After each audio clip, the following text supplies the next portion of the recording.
Yeah. It's still a great movie.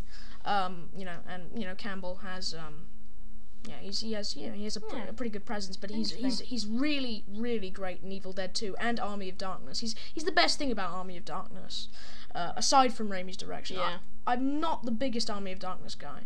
I know it kind of introduced a lot of people to the franchise, but it's okay. It's okay. I think it could have had a bit more horror elements. Yeah. But I just love Bruce Campbell. Yeah. I think he's a great guy. So I've kind of put my case forward. I really like his he's just a sort of like, the way I would the closest thing I would put him to is kind of like, he's a bit kind of like Indiana Jones in the fact that he's a hero, but he's always sort of a little bit out of his league. He's a bit he's not quite up to it. And that's part of his charm. He's like he's slaying the zombies. He's got a chainsaw for an arm, which is awesome, by the way. And he's being a hero, but he's just not quite up to it. He's just a little bit too scared. Indeed, yeah. That's really why I like him. I haven't seen him in too much, but he's had a pretty good television career. He had a couple of shows of his own. He's appeared in Xena Warrior Princess and that kind of stuff. So yeah. So what do you like about Dick Miller? Just the quite kind of inspirational, really, because he just takes any job and he's actually made something quite of it. Mm.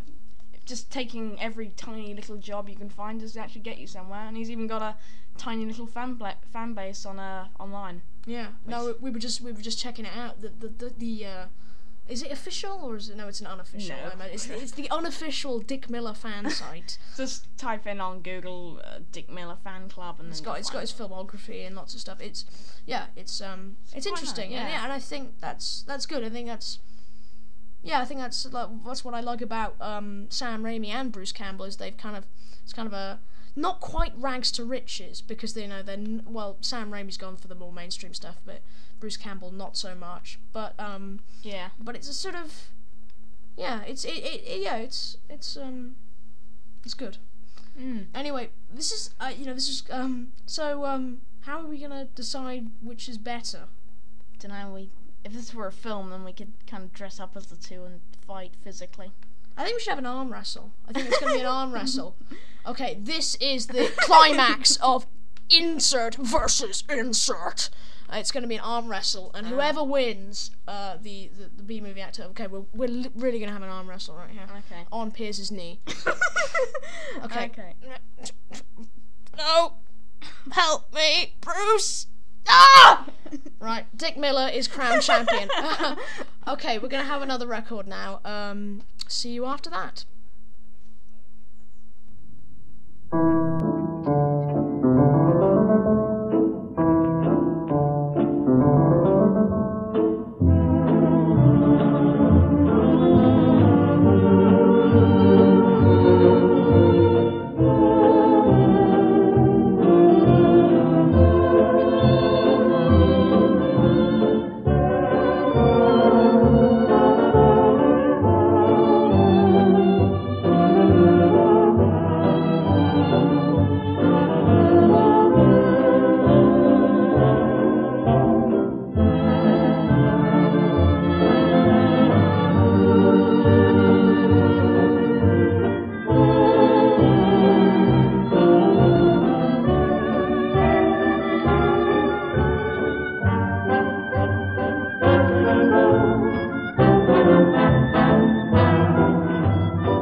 And a rendezvous.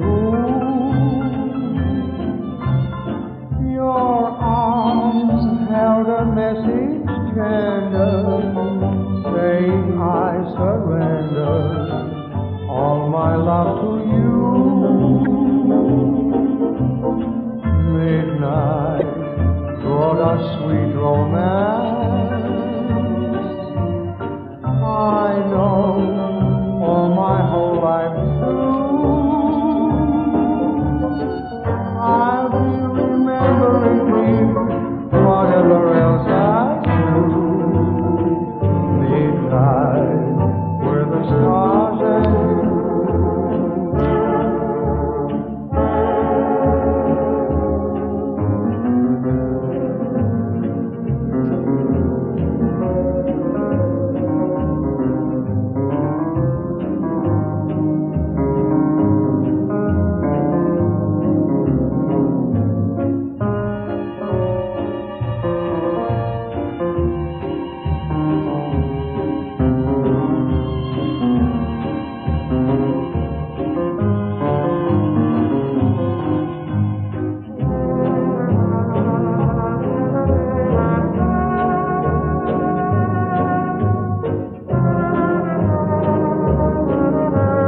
that is a lovely, lovely piece of music. What was that piece of music, Piers? Well, you may recall at the end of the film The Shining, Yeah. The creepy ballroom music that goes over the credits. Yeah.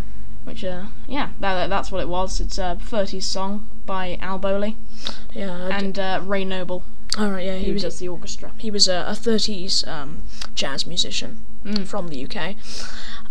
Anyway, yeah, lovely piece of music. Anyway, now we're going to go on to our movie review section.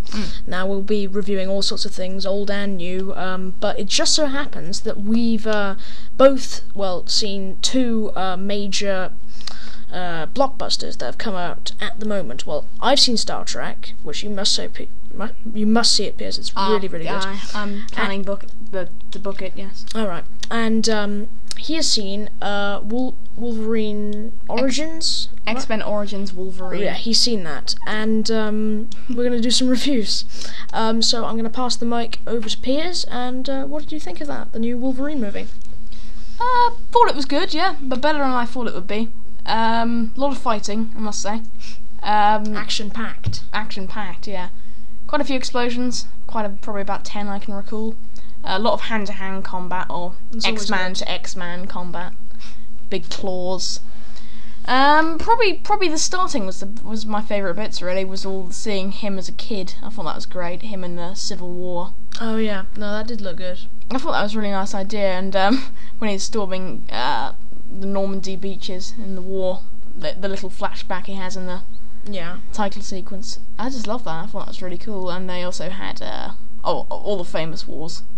Alright, so because he can live for a long... Yes, I know very little about the X-Man. I think he can live for... I've been wanting to get into it, but I think he just lives for a very, very long time, and anything physical that happens heals. Alright, so he's not an immortal. No, I think he just takes a while. Like 400 years or so, I don't know. But as I say, I would like to get into it to find out. Had you seen the previous X-Men movies, the first three? I saw number 1, which is a favoured movie of mine, classic for me. I've seen number 2. I saw it in the cinema originally. No, good. And they were all very good. And number 3, I didn't get to see that one. Haven't seen it to this day. It's it's probably best because most sources, I haven't seen it either. I haven't seen any of them, but most sources say that it's awful. But I don't know. Well, X-Men is pretty trashy anyway, so you just kind of go with it. Yeah. I don't know. But yeah. So what would you give it out of 5? Probably 4 out of 5. Yeah. 4 out of 5. Well, that's a solid review. Yes, great. From Piers. What kind of people would you recommend it to? Lovers of action? Yeah, just a nice fun flick. Lots of action, explosions. Okay. All that good stuff. Okay.